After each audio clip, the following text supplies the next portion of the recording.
Why have two presidential candidates in the US put forth the concept that the US should have a strategic reserve of Bitcoin? For the same notion that the US has a strategic reserve of gold. Because if Bitcoin grows in global commerce, which it will, as an international settlement asset, then it's incumbent on the US to ensure that they have a large amount of Bitcoin such that they can potentially either protect themselves in the event there's a huge movement off the dollar so they can still trade, but also so they can project power using Bitcoin as a way to control trade. Now, how do you control trade in Bitcoin? Because nobody controls it. There's nobody printing it. The only way Bitcoin is traded, however, is through mining. In the world of Bitcoin mining, there's a concept called global hash rate. Global hash rate is the sum of all the compute that's applied to the processing of Bitcoin transactions. I'll stop using the word mining. And so miners all compete.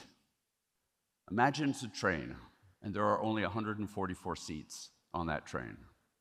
And you have to process transactions because you as a country need to settle a large deficit payment, or you have to settle international trade. What happens if you can't get a seat on that train and a day passes, and you can't get a seat on the next day's train, and you can't get a seat on the next day's train?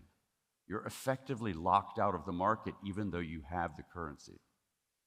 And so owning control of block space becomes a strategic necessity. Again, one block every 10 minutes. Each block has limited capacity. There are only so many transactions that can fit in a block.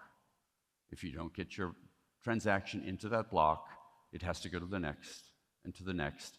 And if no Bitcoin miner selects your transaction because your country is on a list that that Bitcoin miner will not support, you will not get your transactions processed. The US asked at one point, 3.5 years ago, Bitcoin miners to support OFAC and to not process transactions that were marked as in violation of OFAC laws by not processing transactions from OFAC wallets. And the pure nature of the fact is it's very hard to not process a transaction that's on an OFAC wallet because Bitcoin can be moved around. But if countries control mining capacity, then they can choose not to process transactions tied to US wallets. And imagine if the US decided to ban Bitcoin mining, not Bitcoin, but ban Bitcoin mining because of its energy use. This is essentially what Europe is doing, by the way.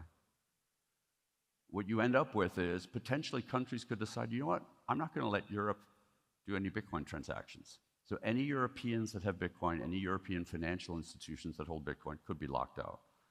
Now imagine the US and Europe, the G7 countries, decide they're going to sanction somebody, and those countries then decide, you know what, we're just going to live on Bitcoin.